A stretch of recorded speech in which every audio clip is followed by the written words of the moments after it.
trouxe aqui o guideline australiano, que talvez seja o mais completo de todos, ele é de 2017. Infelizmente, isso é um problema que a gente tem, os guidelines são mais antigos, o australiano é de 2017. Esse guideline aqui de psicofarmacologia ele é muito interessante, ele é de 2020. A gente tem o NICE também, que é um guideline britânico, bem completo. E tem o TRIP, que é uma força-tarefa para tratar a esquizofrenia resistente, tratar ou não tratar estado mental de ultra alto risco para psicose. O que os guidelines falam? O NICE ele é bem taxativo. Não é para você tratar estado mental de ultra alto risco para psicose. Você não é para prevenir estado mental de ultra alto risco para psicose.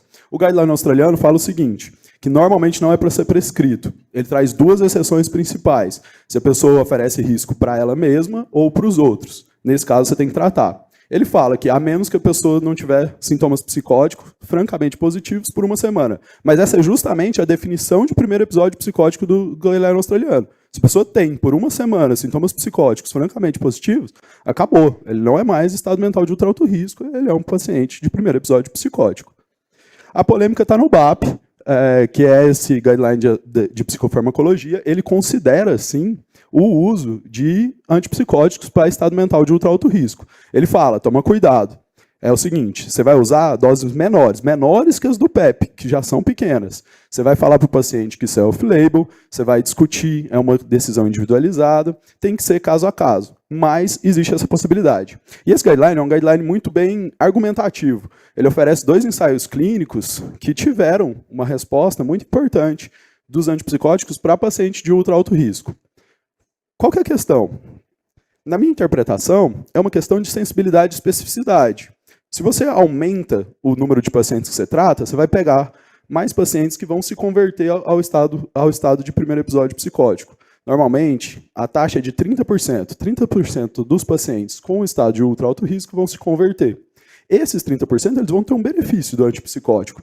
E é o que esses ensaios clínicos se demonstraram. Qual é o problema? O problema é que você se submete pacientes que não vão se converter para um primeiro episódio psicótico para tratamentos que podem dar efeito adversos, antipsicóticos. Normalmente essa população é bastante de adolescentes e eles são suscetíveis. O que é consenso no ultra alto risco? O consenso é que você tem que acompanhar esse paciente, você tem que acompanhar de perto, eles sugerem de 2 a 4 semanas, deve ser oferecido também psicoterapia, eles trazem preferência por psicoterapia cognitivo-comportamental para esses pacientes, você tem que ficar de olho, porque o risco ele existe, e as comorbidades também, né? A gente tem que ficar esperto com as comorbidades e tratar as comorbidades caso existam.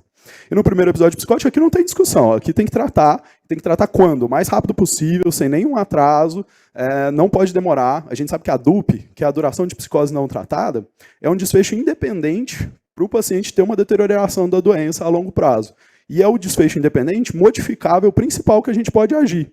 Então, é onde a gente pode agir. Então, a gente não pode demorar. Quanto mais a gente demora, pior o prognóstico desse paciente. E por último, eu trouxe aqui uma recomendação específica para as mulheres. Esse quadro é do guideline australiano. Esse aqui é um quadro que eu trouxe até para exemplificar como que eles põem o nível de evidência e o tipo de recomendação que eles trazem. E o que é legal desse quadro? Uma coisa que os guidelines trazem, que eu até me atentei mais para a prática clínica, é o seguinte: sempre quando você for prescrever um antipsicótico para um paciente mulher de idade fértil, você tem que falar para ela que ela corre um risco de infertilidade com antipsicótico. Isso é uma coisa que a gente normalmente não fala para as mulheres. A gente fala do ganho de peso, a gente fala da sonolência, a gente fala dos efeitos das piramidais, mas muitas vezes a gente deixa passar desapercebido o aumento da prolactina gerando infertilidade. Outra coisa interessante que a gente tem que dar uma olhada sempre é em antipsicóticos com poder de teratogenicidade. Então, o guideline australiano fala para a gente sempre considerar a troca para moléculas que têm menos efeito de teratogenicidade, que seriam a olanzapina e a quetiapina, ele ainda traz a risperidona. E outra coisa interessante é, o paciente tomando direitinho o remédio, chegou na menopausa, piorou. Tem que prestar atenção, o estrogênio é um fator de proteção para a psicose. Se o paciente está na perimenopausa, a gente tem que considerar a prescrição de terapia de reposição hormonal para essa paciente.